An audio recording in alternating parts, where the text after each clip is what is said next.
The world was burning again. Smoke covered the sky like a dark blanket, and the air was heavy with the smell of metal and dust. Ethan Cole ran through the ruins of the battlefield, his breathing loud inside his helmet. He was tired, bruised, and bleeding from his arm, but he couldn't stop. The war between humans and alien invaders had destroyed everything around him. Pieces of broken machines were scattered across the ground. The once green valley was now just fire and ash. He looked around and whispered, "There has to be someone alive." His communication device was dead. No signal, no sound. Just silence and the faraway sound of explosions. Ethan had lost his entire squad. Only he was left. As he moved between the wrecked tanks, he noticed something strange. A faint blue light shining from under a pile of rubble. He aimed his rifle carefully and stepped closer. The light was coming from a metal capsule, half buried in the dirt. It looked nothing like human technology. Its surface was smooth and glowing softly, almost alive. Ethan hesitated. "What the hell is this?" he murmured. Then the capsule hissed and opened slowly. Inside it was a girl, or at least she looked like one.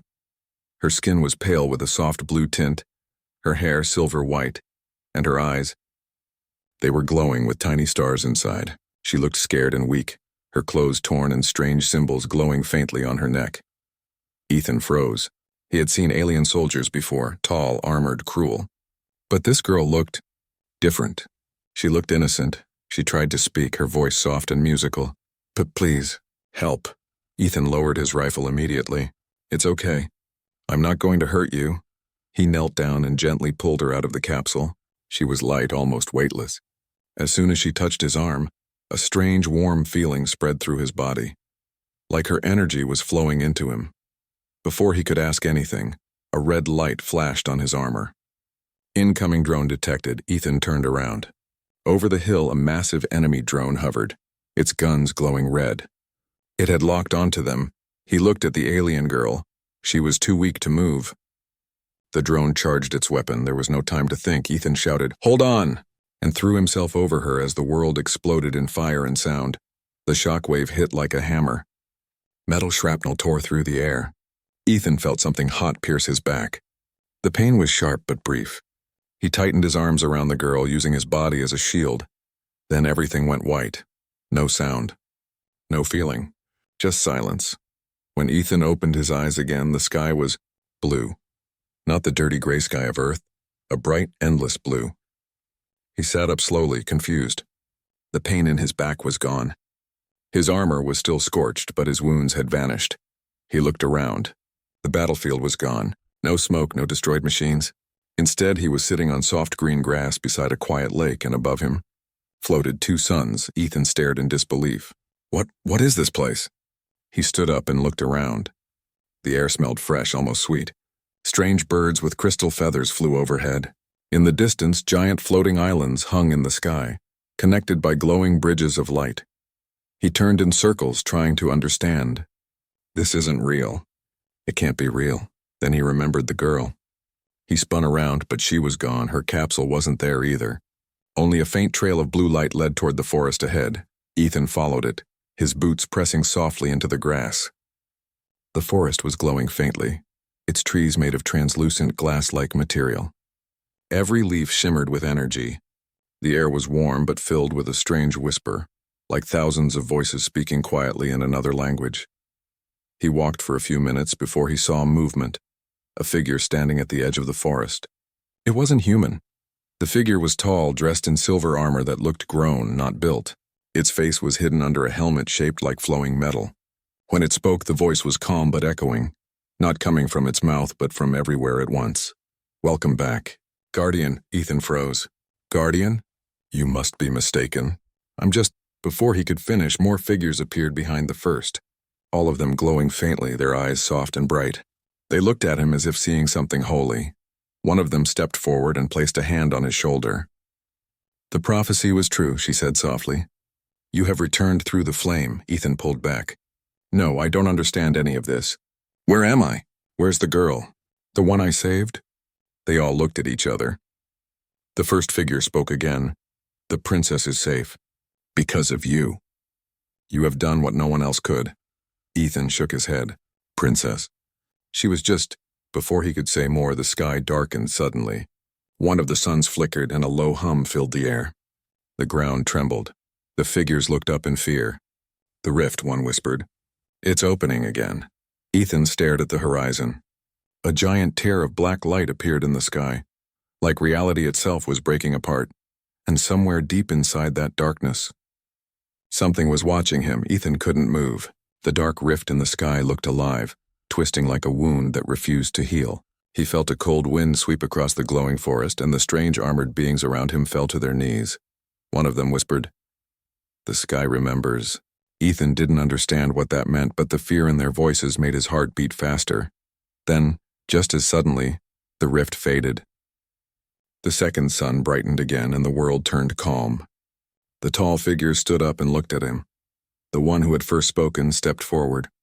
His helmet opened with a soft hiss, revealing a pale face with silver eyes, calm but serious. "I am Kale," he said, "commander of the Elendrian Guard. We owe you our lives, Guardian." Ethan raised his hands in confusion. "Stop calling me that. My name is Ethan Cole. I'm not a Guardian. I'm just a soldier who got caught in an explosion." Kyle studied him quietly, then nodded. "You may not remember yet. Come with us. The High Council will explain." Ethan wanted to argue, but he needed answers, so he followed. They walked through the shining forest until the trees opened to a wide valley. What Ethan saw made him stop in awe. A city floated in the air, made of crystal towers and light bridges moving slowly like it was breathing. Streams of glowing water flowed from one tower to another. Flying ships shaped like silver wings glided between them. Everything looked too perfect, too clean. It felt unreal. Kale smiled slightly. "Welcome to Elindra, the heart of light," Ethan whispered. "This place, it can't be real." Kale glanced at him. "And yet you stand in it." They reached a large gate guarded by soldiers in glowing armor. When they saw Ethan, they bowed deeply. It made him uncomfortable. "Why are they doing that?" he asked. Kale replied, "Because they believe you saved our princess and returned from the world of death." Ethan frowned. "I didn't return from death. I just woke up here, after saving her." Kyle only said, "Then perhaps the stories are true." Inside the city, Ethan noticed that every building seemed alive. Walls shimmered like water, and lights followed him as he walked. The people, Elendrians, looked human but taller, their eyes glowing softly like stars. When they saw him, they whispered and smiled. Some even placed their hands on their hearts in respect. Ethan tried not to stare, but he felt like an animal in a zoo. Kyle led him to a tall crystal tower with carvings that told strange stories, battles between light and shadow, and a warrior who looked a lot like him. In the center of the hall, a group of elders stood waiting. They were dressed in white robes and glowed faintly like moonlight. One of them, an old woman with long silver hair, spoke first. "So the prophecy has returned to flesh." Ethan sighed. "Please, someone just tell me what's going on. I don't know this place." "I don't know who you think I am," the woman smiled kindly. "You are in Elindra, another world beyond your stars. You came through the rift, protecting our princess from the great fire. You are not the first human to touch this world, but you are the first to survive it." Her words made Ethan's stomach twist. "Another world? Then that explosion sent me here?" Kale nodded. The blast tore through both worlds. It opened the door between them. "You crossed it." Ethan rubbed his face. "So I'm stuck here." The woman looked at him with sad eyes. "For now. The rift is unstable.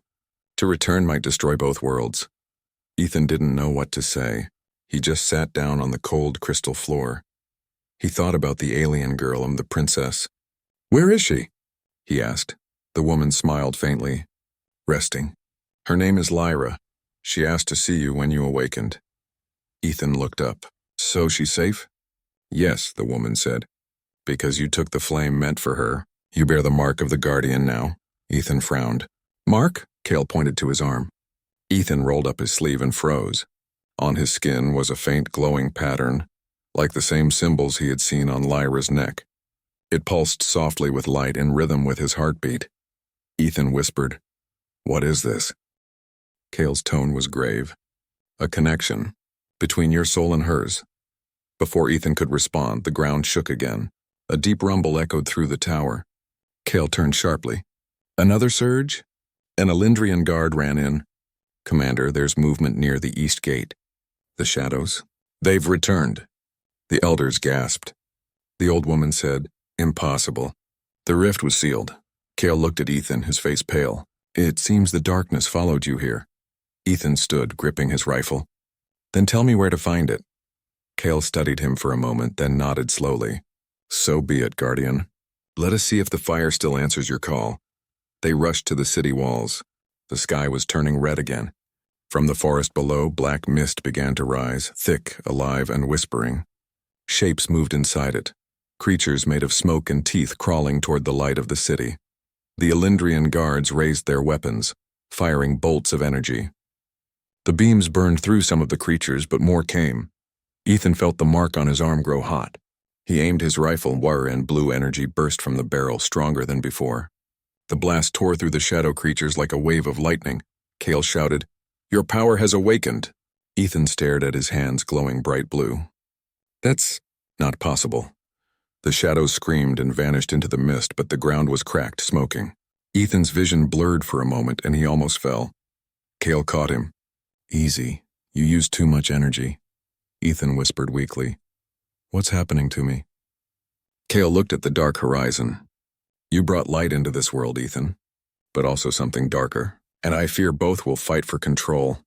Ethan looked up at the twin suns, their light dimming again, and for the first time he wondered if saving that girl had been a mistake. Ethan woke up in a soft, glowing room. The ceiling looked like glass filled with stars, and the air smelled like flowers he had never known. His body felt weak but not in pain. The mark on his arm still glowed faintly like a heartbeat under his skin. He sat up slowly. His armor was gone, replaced with light silver clothing that looked alive. It moved slightly like fabric made of light. For a few seconds he just sat there, trying to remember what happened. The attack, the shadows, the strange power that came out of his hands. Then he heard footsteps. When he looked up, he froze. It was her, the alien girl, the one he had saved. Lyra. She entered the room quietly, her silver hair shining under the soft light.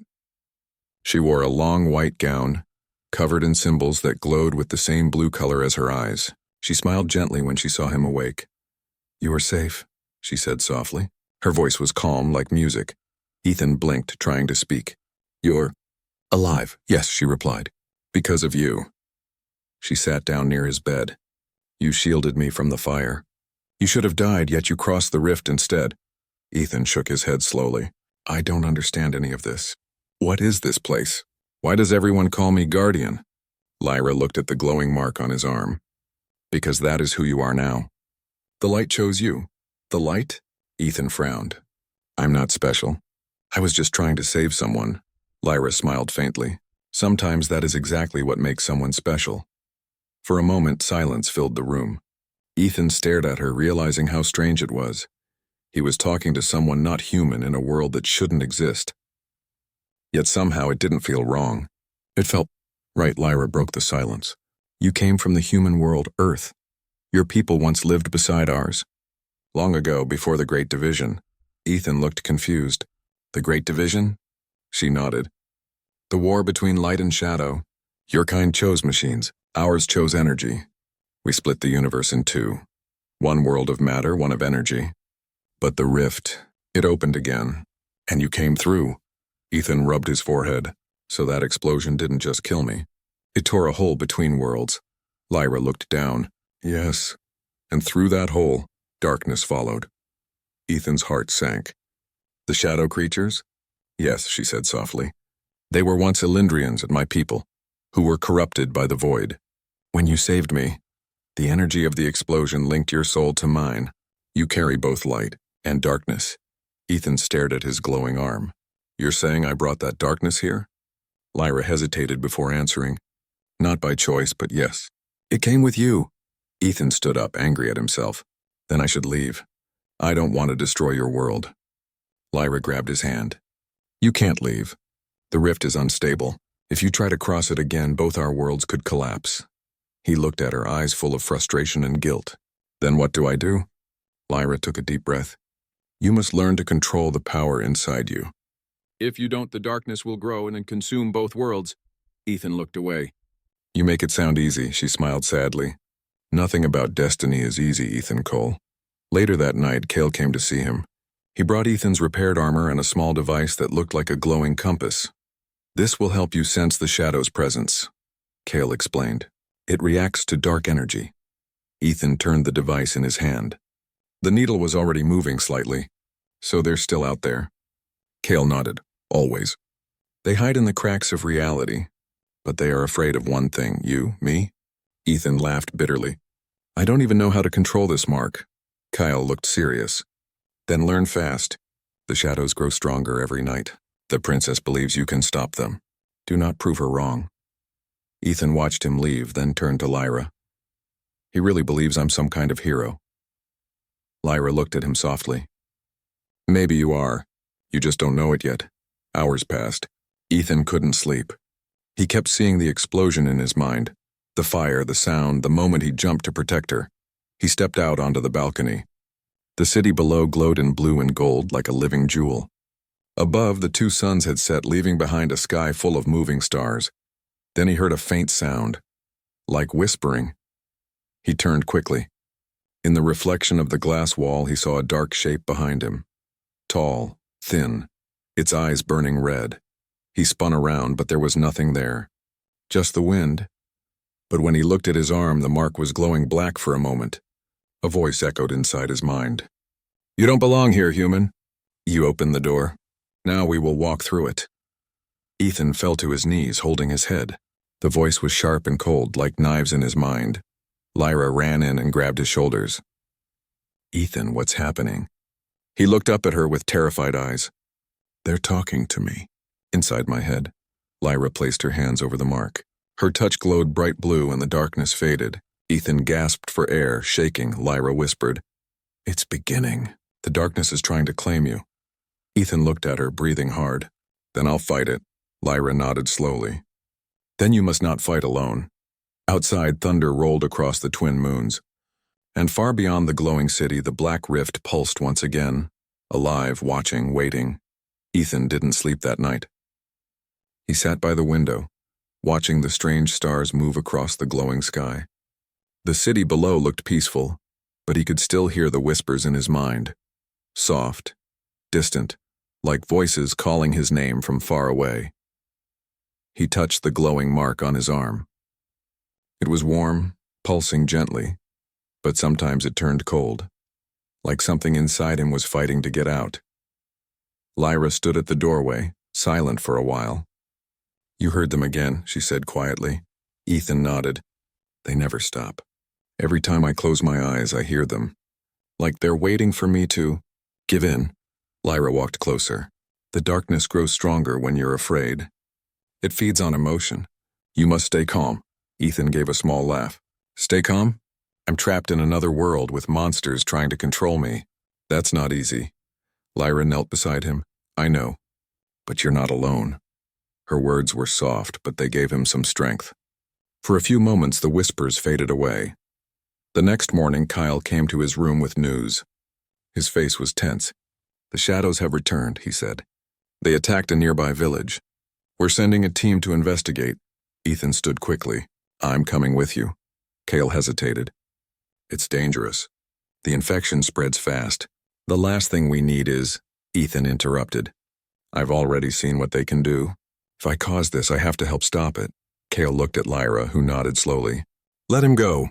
He needs to understand what he's fighting for. Cale sighed. Very well. But stay close to me. If the darkness calls to you again, resist it. When they reached the village, the air felt heavy, thick with smoke and sadness. The buildings, once glowing crystal, were now covered in dark vines that pulsed like veins. Kyle whispered, Too late. Bodies of Elendrians lay frozen on the ground, their eyes turned black. Ethan's stomach twisted. What happened to them? Cale replied grimly. The infection. The shadow feeds on light. It drains life and turns it into darkness. Ethan knelt beside one of the fallen. The mark on his arm started to glow again, darker this time. He felt something pulling at his mind. A voice whispered, Join us. You belong to the dark. Ethan grabbed his head.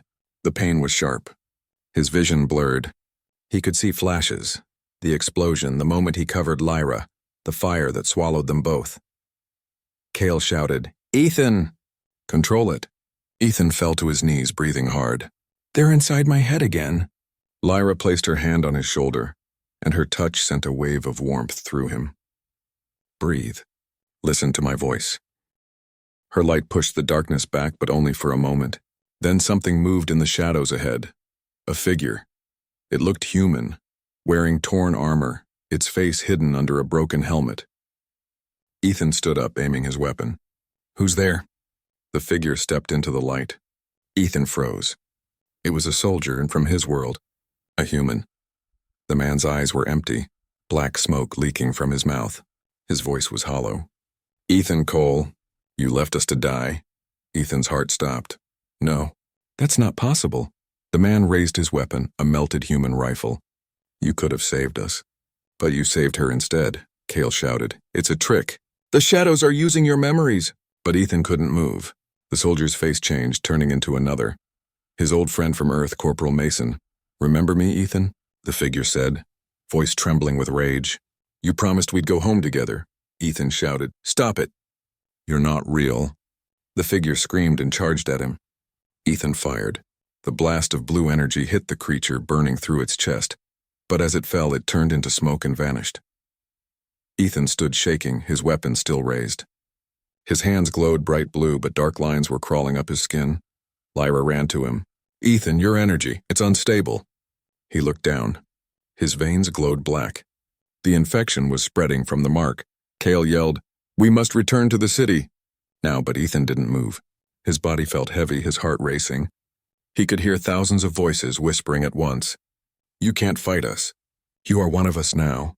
Lyra's voice broke through the noise. "Ethan, look at me." He looked at her. Her eyes glowed like twin stars. "Remember why you fought," she said. "You saved me because you believed life was worth saving. That belief is your strength." Ethan clenched his fists, breathing hard. The black veins stopped moving. The mark turned blue again. The voices screamed and vanished. Kyle lowered his weapon. "You did it!" Ethan fell to his knees, exhausted. "No, it's still inside me, waiting." Lyra helped him stand. "Then we will find a way to cure it, together." Cale looked toward the dark horizon. "The infection spreads faster than before. If we don't act soon, even Alindra's light will fade." Ethan looked at his glowing arm, determination in his eyes. "Then tell me what I have to do." Kyle exchanged a grave look with Lyra. "There may be only one way, to find the core of light, deep within the ancient ruins.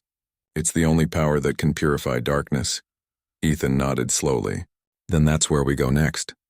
Lyra looked toward the distant mountains glowing faintly in the mist. "The journey will be dangerous. Many have tried and never returned." Ethan smiled weakly. "Yeah, well, dying once didn't stop me before." Lyra couldn't help but smile back. But deep inside, she feared the truth. That the closer Ethan came to the core, the closer the darkness would come to claiming him completely. And high above, in the black rift that scarred the sky, something moved. Watching, waiting for the moment Ethan Cole would finally lose control. The journey to the ruins took 2 days. Ethan, Lyra, and Cale crossed through silent valleys and glowing forests that slowly turned gray. As they moved closer to the mountains, the closer they came, the weaker the light around them became. Sometimes Ethan could hear whispers again, soft voices echoing inside his mind. But now he didn't panic. He tried to stay calm, remembering Lyra's words. "Fear feeds the darkness." Lyra walked beside him, her eyes always scanning the horizon. "The ruins ahead are older than both our worlds," she said. "They hold the memory of creation itself." Kyle added, "No one enters without permission from the council. But desperate times leave us no choice." Ethan nodded. "If this core of light can stop the infection, then we have to try." When they reached the mountain pass, the air felt heavy, almost electric. The stone glowed faintly, and symbols like the ones on Ethan's arm shimmered across the walls. At the entrance stood 2 huge statues, tall figures with wings made of crystal. Their faces looked human, but their eyes glowed with alien light. Ethan stopped. "Those statues, they look like us." Lyra nodded slowly. "They were once both human and Alindrian. Before the Great Division." Ethan frowned. "So it's true. We were one people. Kyle looked uneasy. That truth was hidden long ago. Most Elendrians refused to believe we came from the same origin as humans. Ethan ran his hand across one of the statues. Guess history forgot a lot on both sides. They stepped inside the ruins. The air was cool and full of echoing whispers. Not from darkness this time, but from memory. The walls were covered with glowing carvings showing battles, worlds being split apart, and a blinding explosion that separated the two suns. In the center of the chamber stood a crystal pedestal, and inside it pulsed a bright orb of golden light. Lyra whispered, "The core of light." The moment Ethan stepped closer, the mark on his arm began to shine. The orb pulsed in answer, like it recognized him. Cale raised his weapon nervously. "Careful, Guardian. This power is not for mortals," but Ethan didn't stop. He felt something calling him, not darkness, but warmth. It was like hearing a memory he had forgotten long ago. When he touched the crystal, his vision exploded into white light. He saw flashes, not of his own life, but of another. A man stood in shining armor beside an Elendrian woman with glowing eyes. Together they sealed a dark rift between worlds using the core of light. The man looked exactly like Ethan. The vision spoke to him in a voice both human and not. "You were the first Guardian, the bond between two worlds. When you fell, the link was broken." The darkness returned. Ethan gasped. "I was here before?" The voice replied, "Your soul was reborn. When you saved the princess, the bond awakened again. The rift opened because your destiny had returned." He saw more images. The humans building machines, the Elendrians mastering light, and both sides turning against each other until the universe itself tore in half. Ethan whispered, "All this time, we were never enemies. We were family." The light began to fade and the voice said one last thing. To close the rift, the Guardian must return the balance. One life for one world. Then everything went dark. Ethan woke up on the floor of the ruins, sweating and shaking. Lyra knelt beside him, worried. "What did you see?" He looked at her, still trying to catch his breath. "The truth. Humans and Elendrians, and we were one. And the Guardian, he looked like me." Cale frowned.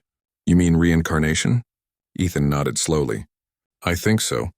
The explosion didn't just bring me here, it awakened who I was. I didn't just save Lyra. I reopened a bond that was lost." Lyra touched his face gently. "That's why the core responds to you. You carry the soul of the first Guardian." Ethan swallowed hard. "It also told me something else." Cale leaned forward. "What?" Ethan hesitated. "To close the rift, the Guardian must return the balance. One life for one world." Lyra's eyes widened. "That means," Ethan nodded, "I have to die." Silence filled the chamber. The core glowed brighter, as if agreeing with his words. Cale shook his head. "There must be another way. We can't lose the only one who can fight the darkness." Ethan looked at the orb. "If I don't do it, both worlds will die anyway." Lyra stood, tears forming in her glowing eyes. "I won't let you sacrifice yourself again. There has to be another path." Ethan smiled sadly. "You once said destiny isn't easy. Maybe this is what I was brought here for." Before anyone could answer, the ground shook violently. The walls cracked and black smoke poured in from the ceiling. Cale drew his weapon. "They found us!" The shadows burst into the chamber, crawling like living fog. Dozens of glowing eyes appeared in the dark. Ethan stood up, energy blazing from his hands. "Get back to the ship!" Lyra shouted. "What about you?" "I'll hold them off." Cale grabbed her arm. "He's right. We can't all fall here." As Lyra was pulled away, she looked back one last time. Ethan stood alone before the core of light, surrounded by darkness. The mark on his arm blazed brighter than ever. The last thing she heard before the doors closed was Ethan's voice, calm and determined. "Tell them the Guardian hasn't fallen yet." Then the entire mountain erupted in light and shadow. The explosion shook the mountains. A wave of light burst from the ruins and spread across the dark sky. For a moment, the black clouds cleared. Then the darkness rushed back, even stronger than before. Lyra and Cale had escaped just in time. Their ship trembled in the air as fire and smoke rose behind them. Lyra stared through the window, tears in her eyes. "Ethan," she whispered. Cale's hands tightened on the controls. "He bought us time. We need to reach the city before the infection spreads." But Lyra couldn't look away from the burning ruins. Deep inside, she could still feel Ethan's presence, faint like a flickering light in a storm. It had been 3 months since the Battle of the Rift. Elendra was slowly coming back to life. The rivers glowed again, the forests sang with light, and the skies no longer trembled. The people spoke the name Ethan Cole like a legend, the guardian who gave everything to save two worlds. But for Lyra, it wasn't just a legend. It was a wound that never closed. Every night she climbed the same tower balcony looking at the stars. She held the glowing shard, the last piece of the core, close to her heart. Sometimes when the wind was quiet, she could swear she heard his voice. "Don't cry, princess. You have to keep fighting." She smiled sadly. "I'm trying, Ethan, but the world feels empty without you." Kyle joined her one evening carrying a holographic tablet filled with reports. "The council wants to rebuild the gateways," he said, "to reconnect with the human colonies that survived beyond the stars." Lyra looked at him. "Are they ready to know the truth? That we were once the same people?" Kale sighed. "Some are. Some are not. Old fears die slowly," she nodded. "Then we will teach them." That's what Ethan would have wanted. Kale looked toward the horizon. "Speaking of him, there's something I need to show you." They walked through the central archives, deep underground where the air shimmered with ancient energy. Kyle stopped before a glowing door. "After the explosion, we found a signal. Not from Alindra, not from any of our systems. It's weak but repeating the same words." He pressed a button and a soft voice filled the room. "This is Ethan Cole. Guardian Protocol. Still alive." Lyra's heart stopped. Her hands trembled. "Play it again." Kale replayed the message. "This is Ethan Cole. Guardian Protocol. Still alive.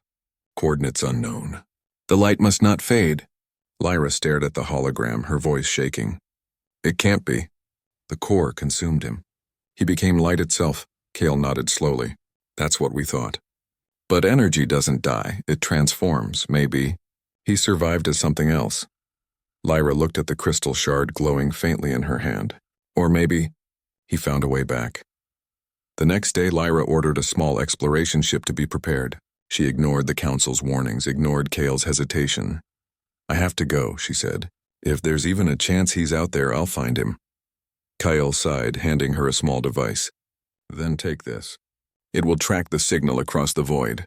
But if you find him, be careful. Whatever form he's in now, he might not remember who he was."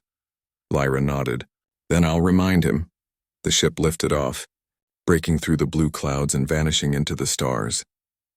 Far beyond Alindra, across empty space and dead worlds, a small light drifted through the void, the size of a man, glowing softly like a star. It floated for what felt like forever, until one day something stirred inside it. A voice. "Where am I?" The light flickered. A faint outline began to form, a human shape wrapped in energy. Memories returned in flashes. The explosion, Lyra's face, the core's voice. He looked at his hands made of pure light. "I'm still here." The voice of the core echoed faintly. "You are reborn, Guardian." Between light and shadow, Ethan turned, seeing distant stars, and one of them glowed brighter than the rest. Alindra. He smiled weakly. "Then I'm coming home." Back on Alindra, Lyra's ship passed through a field of glowing dust, fragments of the rift's old energy. The signal on her screen blinked faster. "Ethan?" Her heart raced. She adjusted the scanners and suddenly, the view outside her window flashed. A beam of golden light streaked across space, flying straight toward her ship. "Lyra?" She heard his voice, not through the radio but in her mind. Soft, warm, familiar. Her eyes filled with tears. "Ethan, you're alive." The light came closer, brighter until it surrounded her ship completely. The entire cabin filled with a golden glow. She could feel his presence, strong and gentle. "I told you I wouldn't leave you," his voice said. Lyra smiled through her tears. "You kept your promise." The ship trembled as the light merged with it, flooding every system. The dashboard flashed with a new symbol, the mark of the Guardian. Kyle's voice crackled over the communicator back in the city. "Princess Lyra, we're detecting massive energy near your coordinates." "What's happening?" Lyra looked out into the light. "Hope," she whispered. "Hope is happening." The next moment, the light burst outward, filling space with golden waves that reached every world, every star, every forgotten corner of darkness. And somewhere inside that glow, Two figures stood together, one made of light, one of flesh. Holding hands, looking toward a rising sun, Ethan smiled. Looks like we've got work to do. Lyra nodded. Together, Guardian. The camera would slowly pull back, showing their ship flying toward a new galaxy, brighter, alive, and full of endless possibilities. A faint echo,